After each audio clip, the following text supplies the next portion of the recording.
Fight is 1. So how big are these things getting? 13 damage. Holy smokes. I did get another bit of mana there. Is it going to be enough? I can definitely swing back at them. That's going to be enough for them to crack back on me. 1, 2, 3. That's still... Oh, how do we do this? Oh, no, I got it. Easy peasy lemon squeezy. We win, right? I've been overthinking this, and I think, you know, that's just how it goes sometimes. You're caught up in the moment. You're not thinking... I can remove my own creatures and deal damage to them, right? Like, I can destroy my Fireblade Charger, and that is 1 point of damage. Thank goodness for that land, right? Or no, we didn't even need the land because we had enough creatures. But still, hey, I'll take the victory. What's up, everybody? My name's Shan. So today we're diving into a mono red deck that made it all the way to Mythic number 30 and was able to allow me to win 3 matches in 10 minutes, which anyone that's ever played Magic will tell you that's pretty insane, right? So we get to play a couple of new cards today, one of which being Hall Monitor, this lizard turtle shaman thing. It's a 1 mana 1/1 with haste, 2 mana, tap it, target creature can't block this turn. Obviously that's extremely strong in mono red, right? You drop this creature on turn 1, it can deal damage, turn 2 if they still haven't done anything, more damage, and then from then on, and then I'm sorry. From then on out, you're able to pay the 2 mana, tap your opponent's biggest creature, so that way you don't lose the rest of your creatures, and just keep swinging in, right? So really good value there. It's also only an uncommon, so everybody can go pick this up and have a ball, have a party, have a Paul. I don't know. Anyways, next up we also have Conspiracy Theorist. I really enjoy the idea of this card. 2 mana 2/2. Whenever Conspiracy Theorist attacks, you may pay 1, discard a card. If you do, draw a card. So a little bit of cycling there, which of course in mono red is beautiful. You're able to get to your Embercleaves faster, your Annexes faster, your Faceless Havens, all that fantastic stuff. Furthermore, whenever you discard one or more non-land cards, so you know, a Fervent Champion or a Frostbite or anything that's not a land, you may exile one of them from your graveyard. If you do, you may cast it this turn. So essentially you can pay 1, discard a card, draw a card. Whenever you discard that card, try to aim for a non-land, and then you can also still cast it that turn. So you're essentially paying 1 to be able to draw a card for free, as long as you can cast the other spell, which again, make sure you can, and you're good to go. So this card is extremely powerful in the fact that every time it attacks, you're getting free card draw, and then you're playing, you know, whatever you exiled there. So really good. I don't know. It's just a good card. Outside of that, we are playing a snow mono red deck, as I had mentioned. So we have the Faceless Haven over here. We have the snow lands, and of course we have Frostbite down here in the bottom end to give us a little bit additional removal, and all that stuff came in Kaldheim. Outside of that, you know, it's this is mono red. We got Fervents, we got Fireblades, we got Robbers, we got Annexes, we got Bone Crushers, we got Torbrands, and Embercleaves to round it off. Of course, let's not forget the 2 copies of Castle Emberth there on the back end. I think the original deck for this does have 4 copies of Faceless Haven in it, so if you got 4 copies of Faceless, go for 4 copies of Faceless. I did not, so yeah. Also comes with a sideboard in case you're interested in playing best of 3. I'm going to be playing best of 1 today, and well, you know, that's how I ended up winning 3 matches in 10 minutes, so if you want to do that, that's how you do that. Anyways, thanks everybody for watching so far. I hope you've been enjoying the videos as of recently. If so, please be sure to leave a like down below. Comment on your favorite card in Strixhaven, or your favorite card in this deck, or your favorite style to play in Magic. I don't know, comment on, you know, something about yourself. Let me get to know you a little bit better. And then of course, last but not least, if you're enjoying the content here on the channel, be sure you hit that subscribe button down below or out to the side or wherever you want to click it. Just click it, hit the bell icon that pops out afterwards. That way you can get more awesome content from yours truly. Now, without further ado, let's dive into this and see exactly how did I win so fast so many times in a row. Alrighty, Juan gonna be our first foe for the day. And you know, I'm gonna keep this. Got a lot of hasters out the bat, off the ripperoonie. We're gonna be swinging in for a whole lot here now. I don't know. I'm actually going to drop Hall Monitor turn 1. It's the same amount of damage if we do this versus Fervent. Difference is, if we wait on the Fervent, then Hall Monitor would be the one to catch the turn 1 removal. If there were some, there weren't any. There wasn't any. And then, you know, we can follow it up with the double Fervent, which still equals the same amount of damage on this turn. So if you're in a similar situation, that is how I recommend playing that out. Hall Monitor turn 1, then double Fervent thereafter. Of course, if you have 3 Fervents, I mean, I guess, you know, Fervent turn 1 is the way to go. Anyways, we're taking them down to 14 here, only on turn 2? Yikes. This is the stuff that I complain about. But, you know, I mean, every once in a while, you gotta go play the evil deck. You gotta play the rogues, you gotta play the counter magic. Because if you don't ever see the other side of the grass, how do you know if it's greener or not? I'm not saying that it is, I'm just, you know, I'm just asking. Just throwing out some theoretical questions. Sorry. You know, I don't know if me looking at the camera is me looking directly at you or me looking at the microphone, since essentially you are, you know, directly listening to the microphone. Anyways. Now we could go ahead and use Bone Crusher here to remove the edge wall and then also get down a Hall Monitor. Fair play, I think.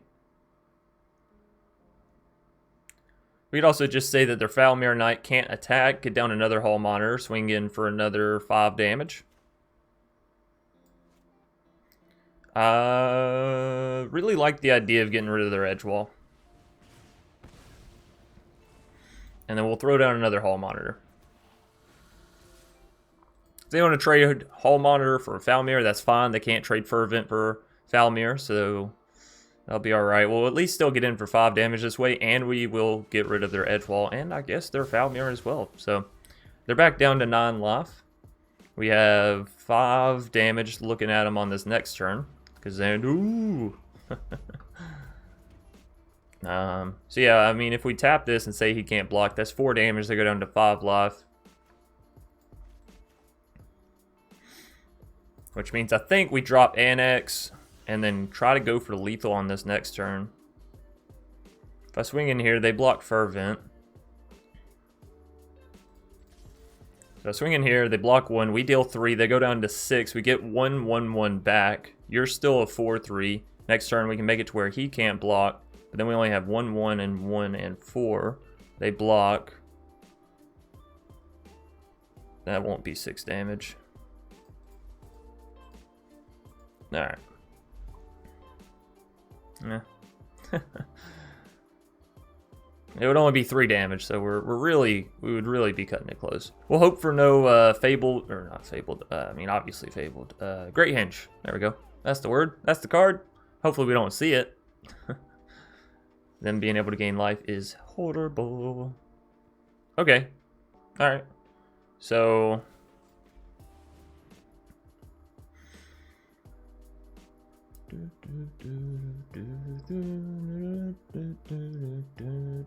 they gotta have some removal for Annex here, right? That's just what I'm thinking. So this will take them down to 5. Indeed they do. That'll take them down to 3. Alright. Next. Yeah, so down to 3. Then I will go ahead and Bone Crusher them in the face here. On the next turn, even if they play down Murderous Rider, they're only going to have 1 mana left over, and so it won't be the best defender, as I can just use Hall Monitor. Worst case scenario would be like Great Hinge, but they can't go Great Hinge into a Murderous, so that's good. That does leave them with 3 life left over, but again, no Murderous for them. Edge Wall. Okay, let's hope they don't hit another creature.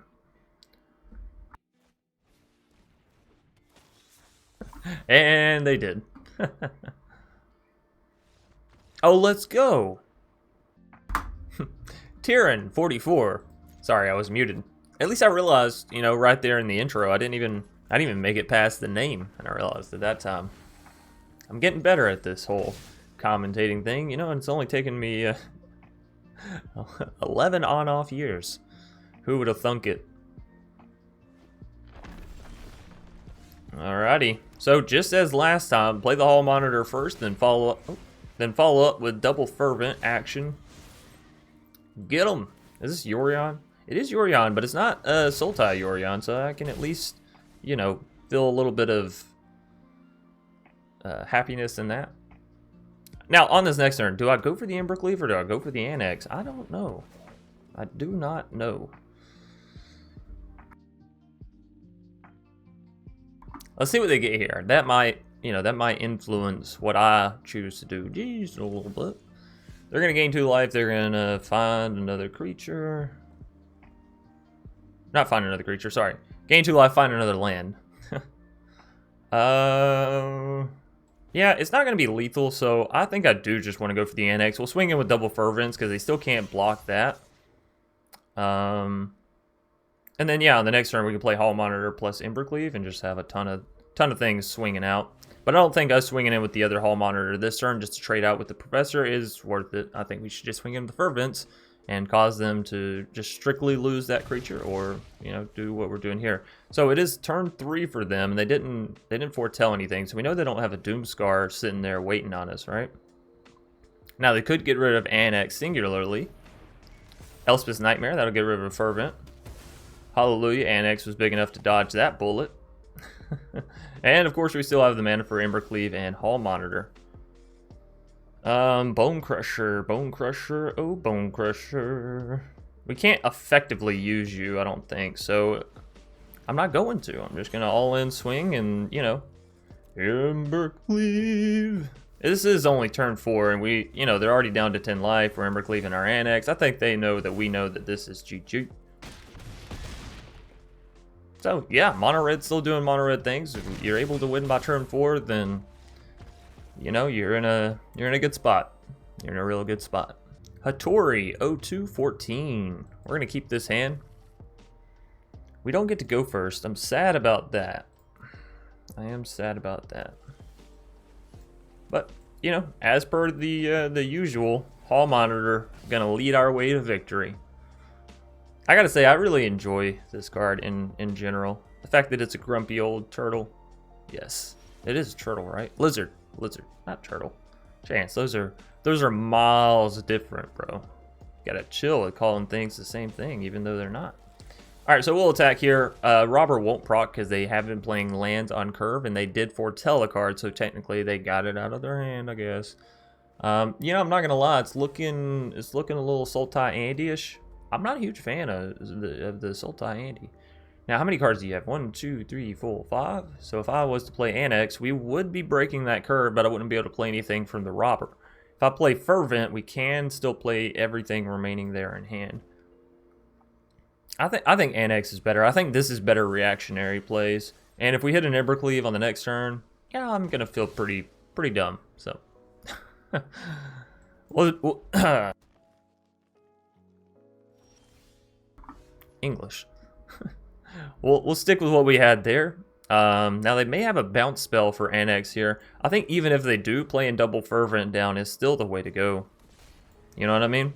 Deal the maximum amount of damage. If they have a flash creature, which I haven't seen one of those in a while, you know, we got the oh, let's go. 3 wins at 10 minutes, ladies and gentlemen. That is that's spectacular. Lake Den. I gotta mulligan this. There's just not enough there. That's better. Question is, what do I throw back? I think it's actually a land. I think we have enough lands in this mono red deck, as weird as that sounds, that we can afford to throw one back. Clever Luminatzer. I'm still gonna drop a Fireblade Charger, even though I know that deep breath. Sometimes you just gotta take a deep breath. Especially me. I get to talking too fast, and then it's like, shut the hell up, Chance. Anyways, Clever Luminancer can, if they play a spell, get through our Fireblade Charger, but you know, we're not too concerned with that. We can't Frostbite that Clever Luminancer. I know what everyone's thinking. They definitely have a spell ready, and this thing doesn't quite deal 3 damage yet. So, we can't even Bone Crusher it. Honestly.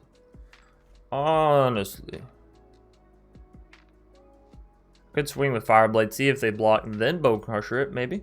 Maybe.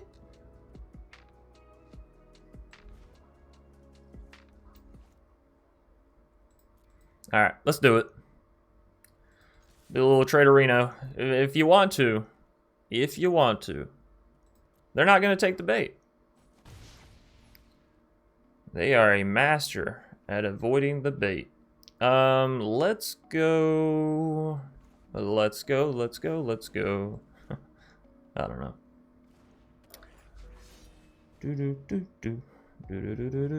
On this next turn, we'll have 3 snow permanents down, so Frostbite will be enough to take out that Clever Luminancer. We'll also have 2 mana remaining for a Bone Crusher, so, you know, potentially take out creatures, send 2 damage to face, or take out creature, swing in, you know. It's the thing with mono red. You got a lot of removal, and you got a lot of attack. Opponent here playing a slow Boros. Slow snow Boros.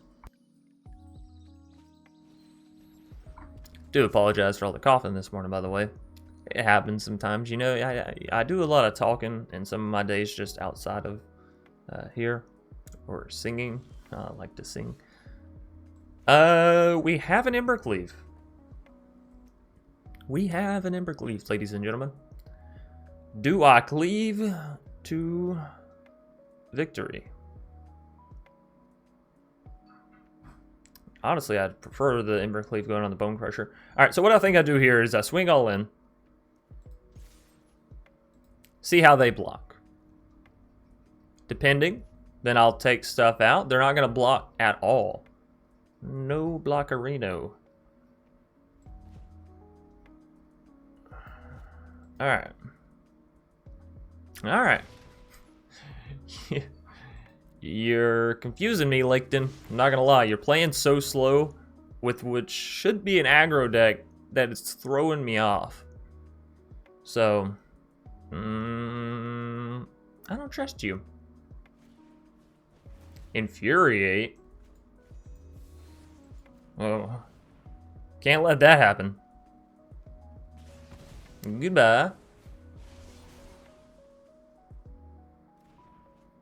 Alright, so there's still they still pulled a trick out their sleeve there to keep that Clever Luminancer, you know, making me cost 2 spells. Bastard. Essentially, if y'all were wondering what the mana trade on that was, it was a 2-3, right? They had a Clever Luminancer 1, they played an Infuriate to try and keep it alive, 2. I played Bone Crusher Stomp, that's 2, and Frostbite, that's 3. Now, I know newer players may not be as good or may not try and do it at all or may not even realize that it's a thing, but you should be evaluating your turns and your plays and that kind of stuff in terms of, you know, mana efficiency. Now, it doesn't mean you always have to be mana efficient, right? It doesn't mean you always have to do the 1-for-2 play or whatever. This is going to hurt.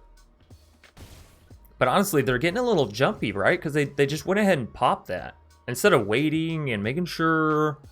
You know, maybe they got an answer in hand. I don't know. I'm going to go and drop Bone Crusher on the next turn. We have enough creatures plus Frostbite that we'll be all right. I can swing in with the Fire Blades as they can take out the Light Scribe or even let Luminancer if they want to, you know, be a little too hasty with their blocks. So.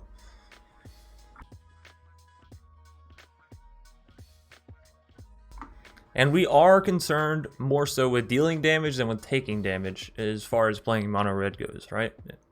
If you lose because you lost too much life, well, realistically, there was probably nothing you could do about that anyways. I mean, maybe block a little better, maybe use your Frostbite on the right creature, you know? But as far as, like, if you're just playing as you should and all that kind of stuff, right? Alright, so they can't use Expanded Anatomy here, which is good. They could deal 7, but am I concerned with that 7? I'm going to swing back with 7 myself, plus Embercleave on Bone Crusher. Let's see. So that'll be 3. That'll be 10. That's not lethal, ladies and gentlemen. That is actually 1 off of lethal. I'm still going to go no blocks here.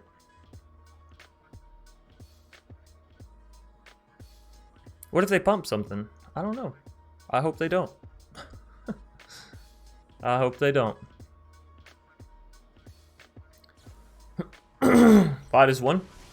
So how big are these things getting? 13 damage? Holy smokes. I did get another bit of mana there. Is it going to be enough? I could definitely swing back at them. That's going to be enough for them to crack back on me. 1, 2, 3. That's still... Oh... How do we do this? Oh, no, I got it. Easy peasy lemon squeezy. We win, right? I've been overthinking this, and I think, you know, that's just how it goes sometimes. You're caught up in the moment. You're not thinking, I can remove my own creatures and deal damage to them, right? Like, I can destroy my Fireblade Charger, and that is 1 point of damage Thank goodness for that land, right? Or no, we didn't even need the land because we had enough creatures. But still, hey, I'll take the victory. Lectin, you gave us a little bit of a hiccup there, but, you know, still coming out on top.